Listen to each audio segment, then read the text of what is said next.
ইন্দিরা তোমাকে স্কুলে জয়েন করতে বলল, আর সেই অফারটা তুমি নিচ্ছ, সেটা তুমি বা ইন্দিরা কেউ আমাকে জানানোর প্রয়োজন বোধ করলে না? রাজদীপ, ওই স্কুলটার সঙ্গে কিন্তু আমিও ইনভলভ। আর তাছাড়া আই এম ইউর ওয়াইফ, তোমার আমার সঙ্গে ডিসকাস করা উচিত ছিল। আর ইন্দিরা কি ভেবেছে নিজেকে? ভিকি ওকে 3 দিনের জন্য প্রিন্সিপাল বানিয়েছে বলে ও যা ইচ্ছে তাই করতে পারে।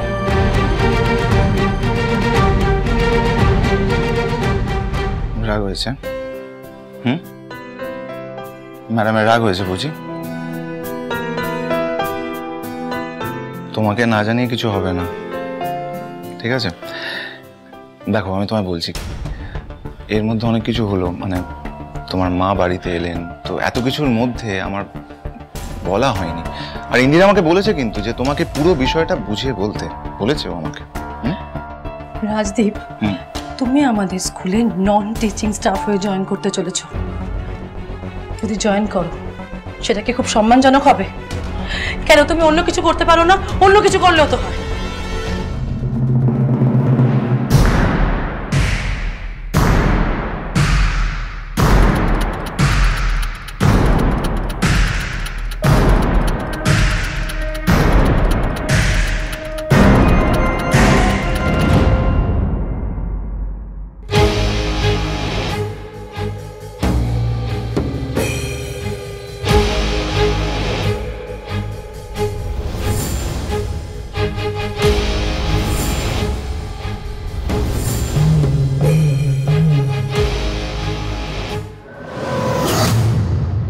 আমি ওই স্কুল জয়েন না করলে কিন্তু আমি তোমাদেরকে প্রোটেক্ট করতে পারবো না।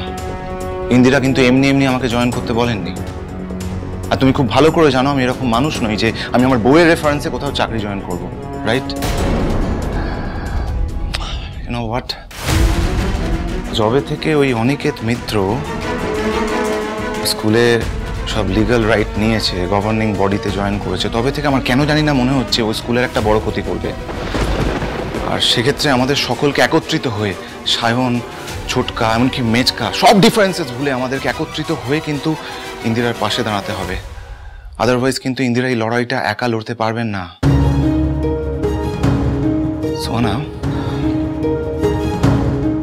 সোহানা, ওই অনিকেত মিত্র কিন্তু একেবারে আটঘাট বেঁধে মাঠে নেমেছে।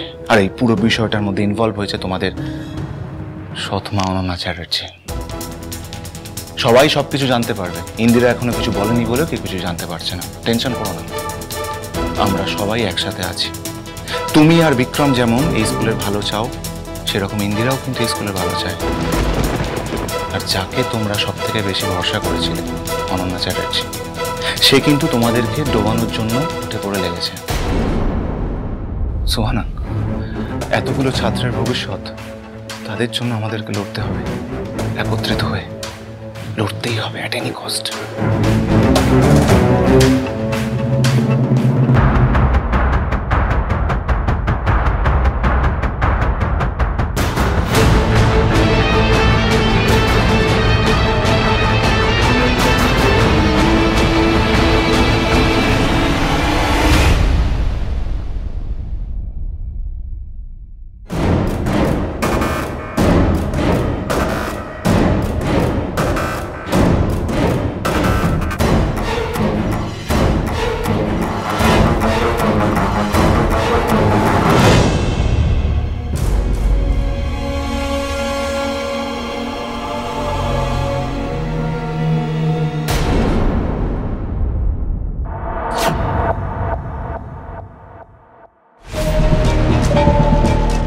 বুঝতে পেরেছি,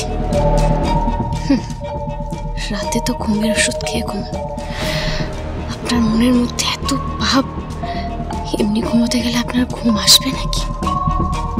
সেই জন্য এরকম বিয়ে করে ঘুমাচ্ছে। ঘুমন আপনি।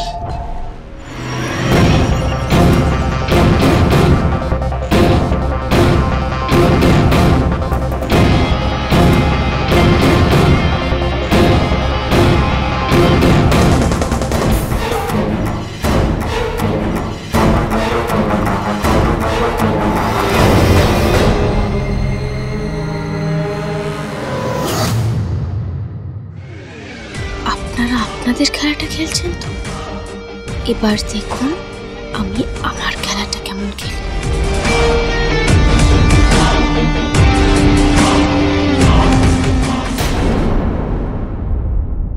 সুহানা, টেনশন করো না তুমি।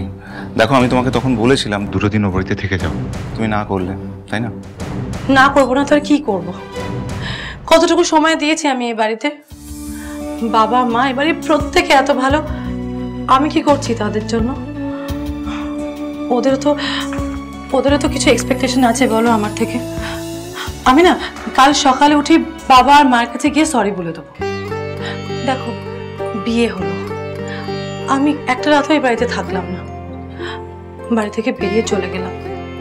এতক্ষণ হয়তো কিছু লোকজন মাকে আমার নামে কিছু কথাও বলে দিয়েছে, মা হয়তো আমার উপর রেগে আছে রাজদীপ।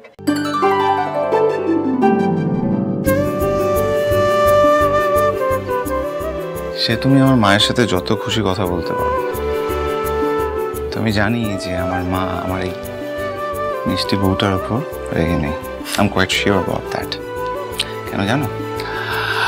কারণ আমি খুব ভালো করে জানি যে আমার মা,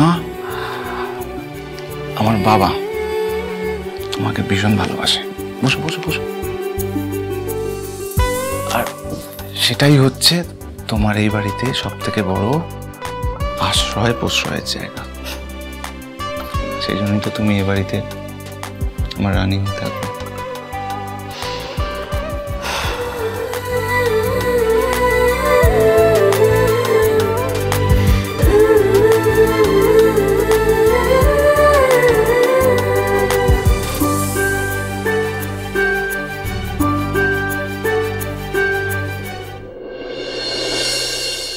ভাগ্যিস 6 মাসের এই টেকনিক্যাল কোর্সটা করেছিলাম, সেই জন্য ফোনের এই ব্যাপারটা উত্তরে দিতে পারছি।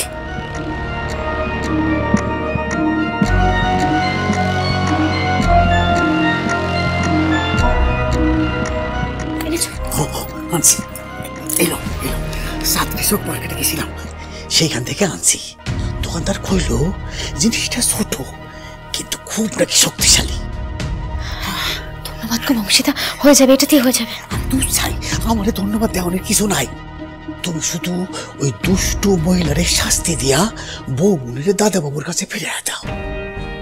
জানো তো আমার বড্ড কষ্ট হয়, বউ বোনে আসলে খুব ভালো মানুষ, জানো তো। ও তো চোখে দেখে না, তাই কাউরে চিনতে পারতেছে না, আমারও না। তুমি পারবা বউ বোনের ঠিক কইরা দাদা বাবুর কাছে ফিরে দিতে? দাও না, দাও না মধুমণি, বউ বোনের ঠিক কইরা দাদা বাবুর কাছে ফিরে দাও।